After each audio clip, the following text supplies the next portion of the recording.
은혜로운 찬양 감사합니다. 오늘 말씀 제목은 복음의 가치, 이 말씀으로 함께 은혜를 나누고자 합니다. 우리 교회에 이제 새로 오신 분 중에서 이렇게 미사에 맛있는 집을 이렇게 소개해 줬다는 얘기를 들었는데 저도 그 정보를 들었습니다. 그래서 갔는데 특별히 감자탕집이 맛있다고 해서 가서 먹어보니까 맛있더라고요. 그래가지고 이제 먹고 지난주 수요일 날 제가 그 감자탕집 점심 먹으러 갔습니다. 거기서 누구를 만났냐? 멘토 목사님을 만났습니다.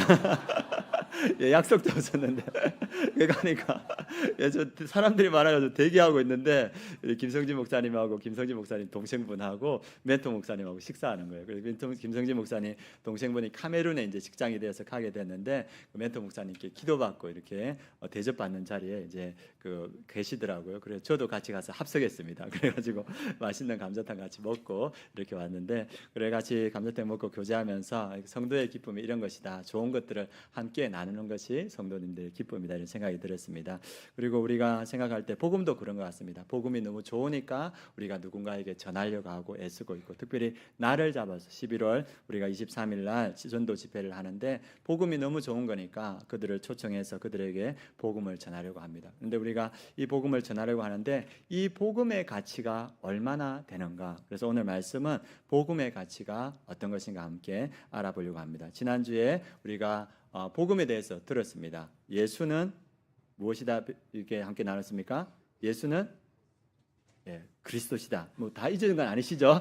제가 다 잊은 건 아니시죠? 예수는 그리스도시다. 그래서 예수님께서 메시아로 오셔서 십자가에서 죽으시고 부활하심으로써 구원의 완성을 이루셨다. 그 예수님이 하나님의 구원 계획의 중심이시고 그리고 예언의 성취이시고 예수님이 우리의 왕 되시고 선지자 되시고 제사장 되셔서 우리의 구원을 이루셨다. 이것이 그 구원의 핵심입니다. 그래서 예수님은 우리의 메시아이시고 그리고 그리스도이시고 그리고 우리의 구원자다. 그래서 그것이 복음의 핵심이다. 이렇게 지난주에 나눴습니다. 그래서 이 구원은 이 복음은 어떤 가치가 있는가? 첫 번째는 이 구원은 우리가 가진 모든 것보다 더 크다. 성경은 이렇게 말합니다. 우리가 많은 것을 가지고 있을 수 있습니다. 그런데 이 복음은 우리가 가진 그 모든 것보다 더 크다. 성경은 이렇게 말하고 있습니다.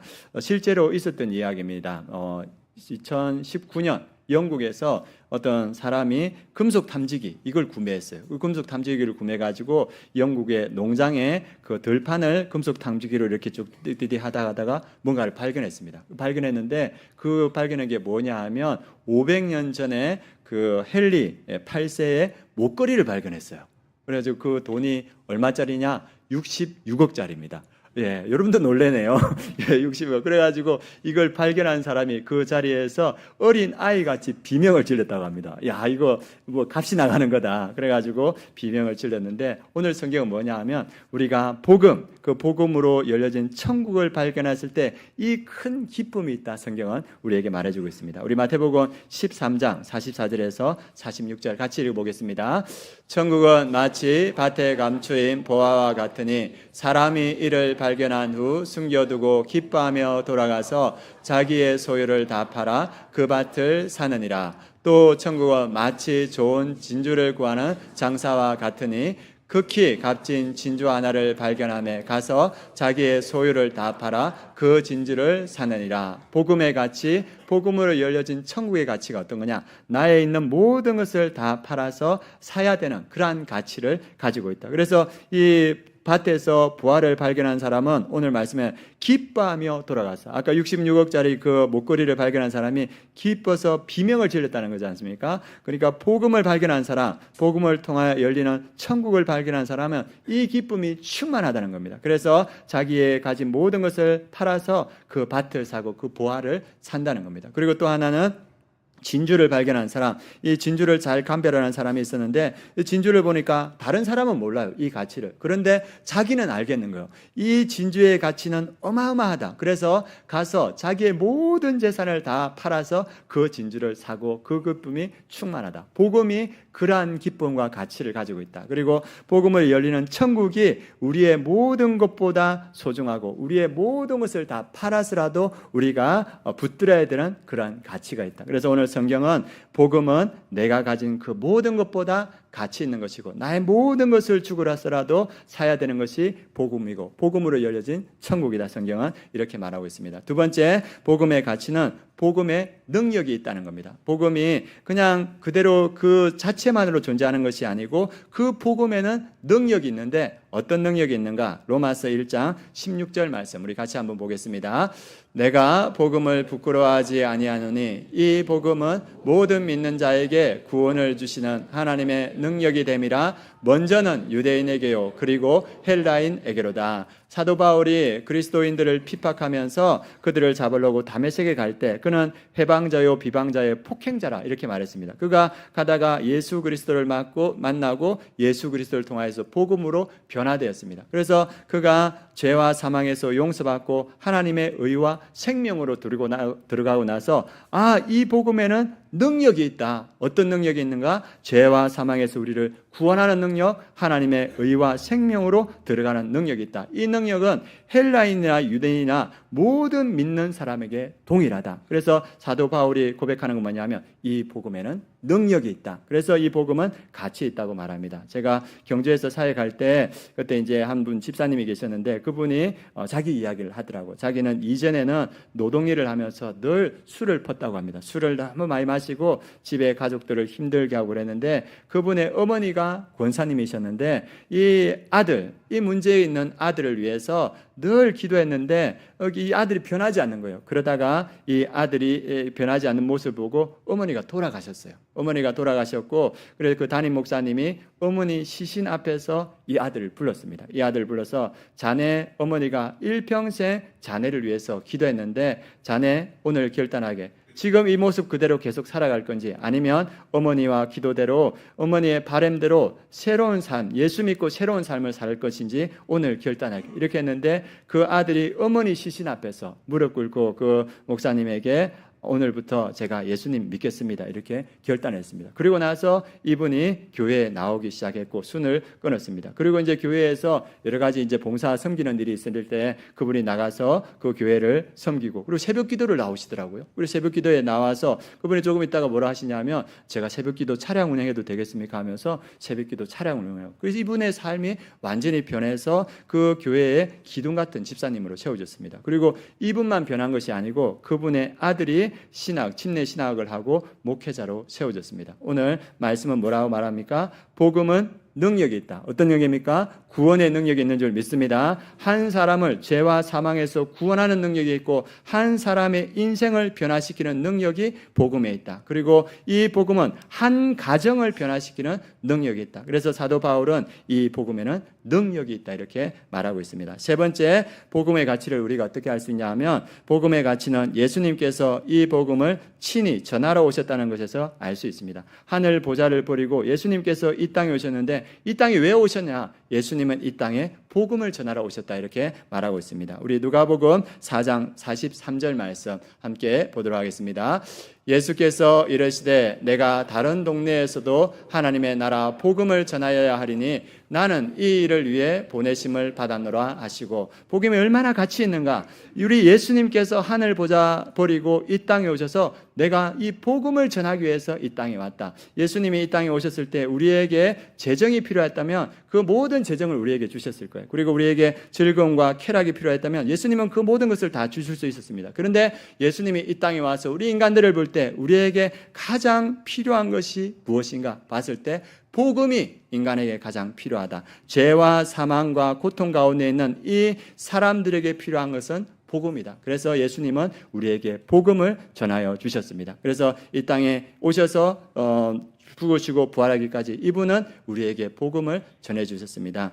우리가 여기 있는 분들 중에서 이제 건강검진하면 위궤양 아시죠? 위궤양. 1982년 전까지는 사람들이 이 위궤양에 대해서 어떻게 생각했냐 하면 위궤양은 극심한 스트레스나 위산 때문에 그렇다. 스트레스를 많이 받으면 위궤양이 생긴다. 그렇게 생각했는데 호주의 젊은 의사 베리 마샬은 어떻게 생각하냐면 아니다. 헬리코박터 파이로리 이 균 때문에 그렇다. 이렇게 하니까 이 의학계에서 믿질 않은 거예요. 이 헬리코박터 파이로리가 뭐냐, 그 균이 뭐냐, 그거는 말이 안 된다. 그 세균이 위에 들어갈 때 그 위산에 견디겠느냐? 이거는 의학적으로 맞지 않다. 이랬는데 이 베리 마샬이 내가 증명해 보겠다. 그래가지고 이분이 자기 연구실에서 이 세균을 배양했어요.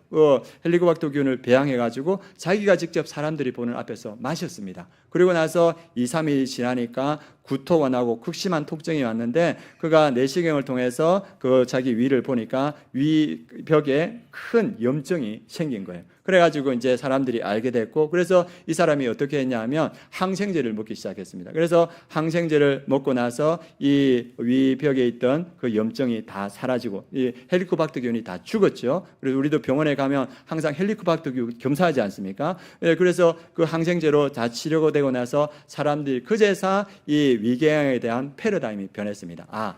헬리코박터균 때문에 위궤양이 생기는구나. 그래서 이 발견을 하고 나서 이 베리 마샬이 2005년도에 노벨 생리의학상을 받았습니다. 우리 복음도 이와 비슷하다고 생각이 듭니다. 오늘 우리의 마음에도 이 세균이 있습니다. 어떤 세균이냐 하면 미움, 두려움, 비교, 절망, 이런 세균들이 있는 거예요. 이것을 사람들이 치료하기 위해서 뭘 사람들이 개발하냐 하면 돈을 그것으로 치료하려 하고 명예로 치료하려 하고 그리고 심리학이나 자기 개발로 이것을 치료하려고 애를 씁니다. 그리고 어떤 즐거움이나 쾌락을 통해서 이것을 치료하려고 하는데 이런 우리에게 있는 불행과 저주, 고통과 아픔은 이것으로 치유되지 않는다는 겁니다. 하나님이 주신 치료약은 예수 그리스도 복음밖에 없는 줄 믿습니다. 예수 그리스도의 죽으심과 부활, 이 복음이 우리의 죄를 근본적으로 치료할 수 있는 치료제자고 하나님께서 우리에게 주셨습니다. 그래서 예수님은 저 하늘 보좌에서 이 불행과 저주와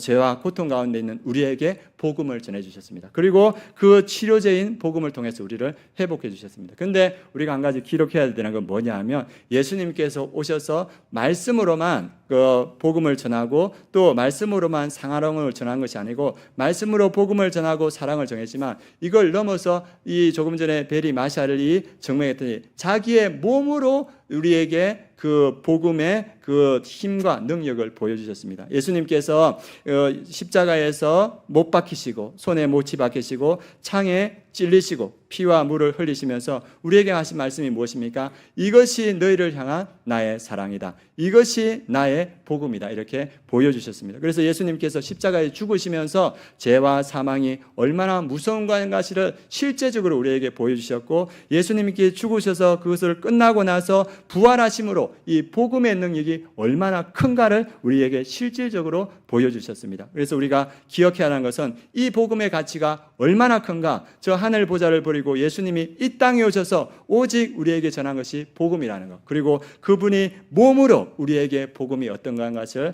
보여주셨다는 것을 통해서 이 복음이 얼마나 가치 있는 것인가 우리가 알 수 있습니다. 또 이 복음의 가치를 우리가 어떻게 알 수 있냐면 오늘 본문의 바울의 삶을 통해서 알 수 있습니다. 사도 바울은 3년여의 사역을 에베소에서 했습니다. 그 사역이 복음의 가치를 보여주는데 오늘 지도 한번 잠깐 보도록 하겠습니다.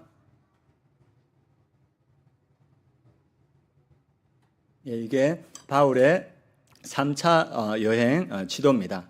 안디옥에서 출발해서 바울은 에베소에 가서 저곳에서 3년여를 사역했습니다. 그래서 3차 전도 여행의 대부분의 시간을 에베소에서 보냈습니다. 그래서 그곳에서 제자들을 키우고 복음을 전하고 그래서 저곳에서 복음을 받았던 많은 사람들이 아시아 전역으로 퍼져서 교회들을 세웠습니다. 그래서 그 요한계시록에 나온 7교회도 저기서 복음을 전할 때 그 주변에 다 생겨진 그런 교회입니다. 그리고 이제 3년이 지나고 나서 드로아, 빌립보, 데살로니가, 고린도 이렇게 자기가 2차 여행 때 세웠던 그 교회들을 쭉 둘러보고 나서 그리고 또 어디까지 오냐면 이제 밀레도까지 왔습니다. 그리고 바울의 그 뜻은 뭐였냐면 오순절이 오기 전에 예루살렘에 도착하는 거였습니다. 왜냐하면 오순절이 되면 전 세계 유대인들이 이 예루살렘에 다 모이기 때문에 그들에게 가서 복음을 전하기를 원했습니다. 그런데 시간을 보니까 사도 바울이 자기가 3년 동안 사역했던 그 에베소의 성도들을 보러 갈 수 있는 시간이 안 되는 거예요. 그래서 이 사도 바울이 편지를 보내서 에베소에 있는 장로들, 그 교회의 말씀과 양육을 담당하는 리더들을 불렀습니다. 그리고 그들에게 뭐냐면 내가 3년 동안 너희들을 어떻게 복음으로 양육했는지 너희가 기억하라 하면서 바울의 사역들을 떠오르게 해줍니다. 그 말씀이 18절부터 오늘 본문의 21절입니다. 바울이 이 에베소에서 3년 동안 어떻게 사역했는가 함께 읽어보겠습니다. 오매 그들에게 말하되 아시아에서 들어온 첫날부터 지금까지 내가 항상 여러분 가운데서 어떻게 행하였는지를 여러분도 아는 바니 곧 모든 겸손과 눈물이며 유대인의 관계로 말미암아 당한 시험을 참고 주를 섬긴 것과 유익한 것은 무엇이든지 공중 앞에서나 각 집에서나 끄리낌 없이 여러분에게 전하여 가르치고 유대인과 헬라인들에게 하나님께 대한 회개와 우리 주 예수 그리스도에 대한 믿음을 정언한 것이라. 그래서 3년 동안 모든 진액을 뽑아서 이 에베소 교인들을 양육했다는 거예요. 복음을 전했다는 거예요. 그래서 구체적인 게 모든 겸손과 눈물. 사도 바울은 하나님의 종이고 그리고 그리스도의 사도지 않습니까? 그럼 권위가 있어야 되는데 그 권위를 전혀 내세우지 않고 모든 겸손과 그 에베소 성도들을 위해서 눈물을 통해서 눈물의 기도를 통해서 그들에게 복음을 전했다는 겁니다. 그리고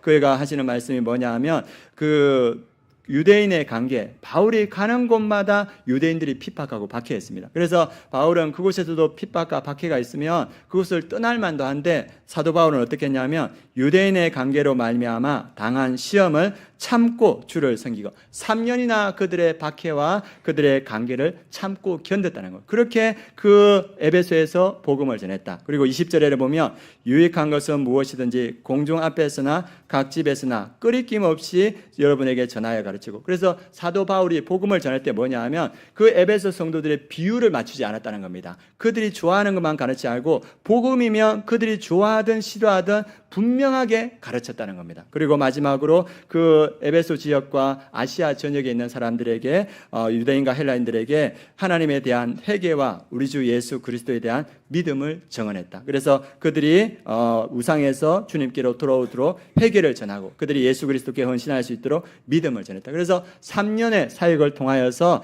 이 에베소 교회가 든든히 섰고 그 주변에 수많은 아시아의 교회가 세워졌다. 어떨 때 그렇습니까? 이 3년 동안 자신의 삶을 헌신하고 진액을 뽑아서 이 복음을 전할 때 그러한 역사가 나타났다. 그래서 오늘 말씀은 이 자기의 삶을 최선을 다해서 섬길 만큼의 가치가 복음에는 있다. 3년을 통해서 그것을 보여주고 있습니다. 그런데 이것이 실제적으로 어떻게 열매 맺은가 우리가 성경에서 살펴볼 수 있는데 이 에베소에서 바울이 복음을 전할 때 세워진 교회가 골로새 교회입니다. 여러분도 잘 아실 겁니다. 이 골로새 교회에 에바브라는 사람이 에베소에 왔다가 바울의 복음을 듣고 가서 골로새 교회를 세웠습니다. 그리고 이 골로새 교회는 빌레몬이라는 사람이 있었습니다. 이 빌레몬이라는 사람이 있는데 이 빌레몬도 에베소에서 바울의 사역을 통하여서 복음을 듣고 똑같이 골로새에서 신앙생활을 했는데 이 빌레몬은 아마 부유했던 사람인 것 같아요. 그래서 이 골로새 교회가 연약할 때 자기 집을 내줘 가지고 그곳에서 교회를 시작하게 했습니다. 그래서 얼마나 헌신된 사람입니까? 그런데 빌레몬에게 문제가 있었는데 뭐냐 하면 자기 종 오네시모라는 사람이 있었는데 이 오네시모가 이 신실한 빌레몬에게 큰 손해를 입히고 도망가 버렸어요. 그러니까 이제 이 오네시모는 이게 잡히면 다른 어떤 일을 하다가 잡히면 돌아오면 이제 죽음만이 남아 있습니다. 그런데 이 도망갔던 종 오네시모가 감옥에 갔는데 거기서 누구를 만나냐 하면 사도 바울을 만납니다. 그래서 사도 바울을 만나서 사도 바울이 그에게 복음을 전하고 그리고 그들을 제자 삼고 오네시모를 제자 삼고 영적 아들로 삼습니다. 그리고 이제 오네시모를 통하여서 그의 삶의 이야기를 다 듣고 이 사람이 빌레몬과 관련이 있다는 것을 알게 됐습니다. 그래서 이 오네시모를 어떻게 하냐면 빌레몬에게 보내는 거예요. 빌레몬이 오네시모가 빌레몬에게 가면 죽음이 있지 않습니까? 그런데 그냥 보내지 않고 편지를 보냅니다. 뭐라고 보내냐 하면 이 오네시모가 너에게 준 손해가 있다면 내가 다 갚겠다. 그리고 이제 이를 오네시모를 종으로 여기지 말고 형제로 받아달라. 이렇게 편지를 합니다. 그래서 이 빌레몬이 그 자기의 종이고 큰 해를 입혔던 이 오네시모를 받아서 자기의 형제로 삼고 교회를 세워갑니다. 어떻게 이 일이 일어납니까? 바울이 3년 동안 이 에베소 교회에서 자기의 모든 것을 투자하여서 복음을 전할 때 이렇게 교회가 세워지고 한 사람의 삶이 새로워지는 것을 성경은 보여주고 있습니다. 복음에는 그럴 만한 능력과 가치가 있는 줄 믿습니다. 그래서 우리 교회에서도 저를 비롯해서 여기에 목자분들도 계시고 교사분들도 계시는데 어떻게 사역하겠습니까? 우리의 최선을 다해서 겸손과 눈물로 사역하고 어떤 어려움이 있을 때 그 자리를 피하지 않고 끝까지 견디면서 그리고 우리가 이 사역을 통하여서 믿음과 회개를 가르칠 때 3년이 지나니까 아시아에 수많은 교회가 세워지듯이 우리 아름다운 교회를 통하여서도 우리 아름다운 교회가 든든히 서고 또 많은 교회들이 믿음으로 든든히 서는 역사가 있을 줄 믿습니다. 복음은 그러한 가치와 능력이 있다 오늘 말씀해 주고 있습니다. 또 복음의 가치를 어떻게 볼 수 있나 마지막으로 우리가 살펴볼 건데 사도 바울의 각오가 복음의 가치가 얼마나 큰지 보여주고 있습니다. 이 에베소에서 왔던 그 장로들을 만나서 이 사도 바울이 뭐라 하냐면 성령이 내게 알려주는데 내가 이 예루살렘으로 가면 환난과 결박이 나를 기다린다고 한다. 이렇게 말합니다. 여러분 생각해 보십시오. 우리에게 환난과 결박이 기다린다면 우리가 그곳에 가겠습니까? 예, 군대 안 가려고 하지요. 왜 했습니까? 환난이 기다리고 있기 때문입니다. 그래서 우리가 군대 안 가려고 합니다. 그런 것처럼 피하려고 하는데 사도 바울은 어떻게 하냐 하면 내가 그 예루살렘에 올라가야 하리라 말합니다. 우리 24절에서 25절 말씀 같이 한번 읽어보도록 하겠습니다.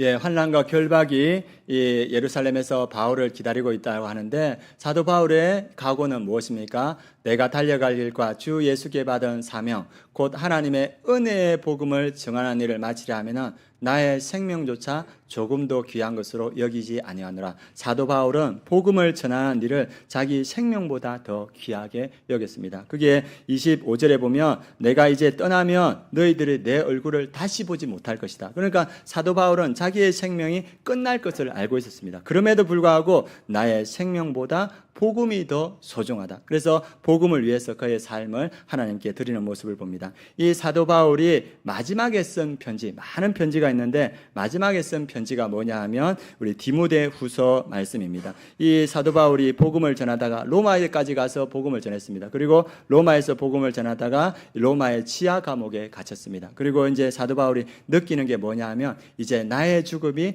눈앞에 있다. 이걸 느낍니다. 그리고 그 죽음이 눈앞에 있을 때 마지막으로 쓴 편지 디모데후서 우리 4장 6절에서 8절 말씀 이렇게 기록하고 있습니다.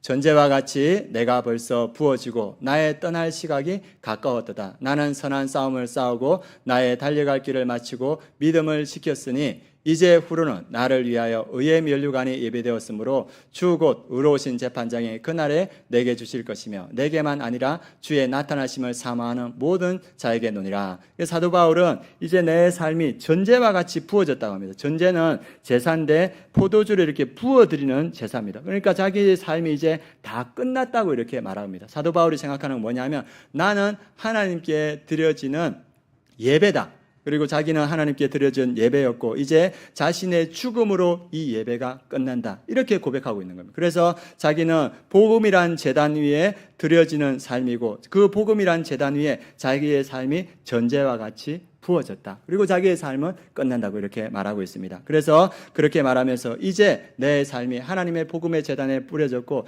이제 나에게 기다리는 것은 하나님의 의의 면류관이 기다리고 있다 말합니다. 그리고 그가 이 땅에서 마지막 썼던 편지의 마지막 부분에는 이렇게 되어 있습니다. 우리 18절 말씀 같이 한번 보도록 하겠습니다. 사도 바울이 이 땅에서 마지막 쓴 편지의 마지막 부분입니다. 같이 읽겠습니다. 주께서 나를 모든 악한 일에서 건져내시고 또 그의 천국에 들어가도록 구원하시리니 그에게 영광이 세세무궁토록 있을지어다. 아멘. 그는 죽음을 앞에 두고 있습니다. 이제 곧 죽을 겁니다. 자기가 자신의 죽음을 알고 있습니다. 그런데 사도 바울의 고백은 뭡니까? 주께서 나를 모든 악한 일에서 건져내시고 지금 이제 내 삶이 끝나면 그의 천국에 들어가도록 구원할 것이다. 천국에 대한 확신, 구원에 대한 확신이 있고 자기의 삶을 통해서 하나님께 영광 돌리길 원한다. 그래서 이 사도 바울은 죽음보다 복음이 더 가치 있다. 이 죽음 후에는 천국의 삶이 나를 기다리고 있다. 이렇게 우리에게 고백하고 있습니다. 복음이 생명보다 더 가치 있는 줄 믿습니다. 이 복음으로 여러분들이 충만하기를 원합니다. 그리고 사도 바울처럼 이 복음을 위해서 살아가는 우리의 삶이 되기를 원합니다. 우리 침례 교인들은 다 대부분 아는 이야기인데 이 땅에 복음을 들고 오신 분 중에서 누가 있냐면 말콤 패닉이라는 분이 있습니다. 대부분의 선교사들은 이렇게 교육을 잘 받고 교단의 후원을 받아서 이렇게 후원을 가지고 들어오는데 이 선교사님 중에서 교육도 제대로 받지 못하고 후원도 받지 못하고 선교하는 사람이 있습니다. 그분이 누구냐 하면 말콤 패닉이었습니다. 이분이 1889년 9월에 한국에 도착했습니다. 이분은 캐나다에서 태어났는데 5살 때 아버님이 돌아가셨어요. 그래서 어려운 가운데 어머니하고 살았는데 교육을 받을 수 있는 여건이 안 됐습니다. 그래서 생존을 위해서 살아갔는데 어머니가 신앙이 있어서 이 하나밖에 이 아들에게 복음을 잘 전했습니다. 그래서 이 아들이 자랐는데 자기는 배우지도 못했고 그리고 목사 안수나 신학 교육을 전혀 받기 못했기 때문에 그런 안타까움이 있었습니다. 그런데 이분이 나야가라 사경에 그런 데 가서 이 집회에 참석하면서 어떤 마음이 생겼냐 하면 내가 한국에 가서 복음을 전하고 싶다. 이런 마음이 생겼어요. 그래서 그 사명이 들어왔는데 자기는 정규 교육도 받지 못하고 신학 교육도 받지 못하고 대학도 다니지 못했으니까 후원서를 그러니까 신청서를 내지를 못하는 거예요. 그런 갈등 가운데 있는데 인도에서 선교하고 돌아왔던 로버트 와일드라는 선교사님이 이런 설교를 했습니다. 사막에서 갈증으로 죽어가는 사람이 있다면 그 사람에게 아름다운 유리잔으로 물을 주어야겠습니까? 녹슬고 찌그러진 깡통이라도 그 안에 생명수가 있으면 그 사람을 살릴 수 있습니다. 그 말 전했는데 그 말이 이 말콤 패닉 마음에 들어왔습니다. 그래서 어떻게 생각하냐면 자기는 녹슬고 찌그러진 깡통이라고 생각했는데 그게 중요하지 않구나. 내 안에 생명수만 있으면 이 생명수로 누군가를 살릴 수 있겠구나. 그래서 교단의 후원도 받지 못하고 교육도 받지 못했는데 1889년 7월에 캐나다에서 출발해서 2개월이 넘어서 한국에 9월 달에 도착했습니다. 그리고 서울에서 10개월 동안 이분이 한국어 공부를 하고 그리고 황해도 소래에 가서 우리 일반 사람들하고 똑같이 일하면서 선교 공부를 만들어서 복음을 전했습니다. 중요한 건 우리가 얼마나 뛰어난 거 중요하지 않습니다. 우리가 찌그러지고 녹슨 깡통이라도 우리 안에 있는 생명수가 소중한 줄 믿습니다. 그래서 그분이 이 땅에 와서 이 땅이 가난한 나라였지 않습니까? 유교의 악습에 꽉 매여 있던 나라였고 식민지의 그 침탈과 수탈로 나라가 말이 안 났는데 이 땅에 필요한 것이 무엇이었냐? 이 땅에 필요했던 것이 그 찌르지고 녹슨 깡통에 있는 생명수가 이 땅에 필요했습니다. 그 생명수로 수많은 사람들이 구원을 받고 이 땅이 믿음으로 회복되었습니다. 그래서 지금 역사가 흘러서 그 찌그러진 깡통, 녹슨 깡통의 그 생명수를 통하여서 복음을 얻었던 우리 침례교인이 이 대한민국에 3,500개의 침례교회를 세웠습니다. 그리고 29만 명의 침례교인들이 이루어졌습니다. 무엇을 통해서? 찌그러지고 녹슬었지만 그 안에 있는 생명수를 통해서 수많은 사람들이 영혼을 구원받았습니다. 아마 우리가 스스로 생각할 때 나는 찌그러지고 녹슨 깡통이다 이렇게 생각하시는 분들도 계실 수 있습니다. 그러나 그것이 중요하지 않고 내 안에 생명수가 있다 그 생명수로 누군가를 살릴 수 있을 줄 믿습니다. 여러분 안에 있는 그 생명수로 여러분 자신이 살아나고 여러분 자녀들이 믿음으로 살아나고 여러분들 가족들이 살아나는 역사가 있을 줄 믿습니다. 우리가 11월 23일 날 이 전도 집회를 합니다. 중요한 건 뭐냐? 내가 어떠한 화려한가? 그게 중요하지 않습니다. 저를 비롯해서 우리가 찌그러지고 녹슨 깡통일지라도 우리 안에 복음의 생명수가 있으면 그것으로 누군가를 살리는 그러한 시간이 될 줄 믿습니다. 우리가 이 시간 고백할 때 하나님, 내가 찌그러지고 녹슨 깡통이지만 하나님, 내 안에 있는 생명수로 내가 살아나고 내 자녀들이 살아나고 우리 가정이 살아나게 하여 주옵소서. 또 이 생명수로 우리에게 복음으로 사람을 살리는 집회가 되게 하여 주옵소서. 이 마음으로 이 시간 함께 찬양하시겠습니다.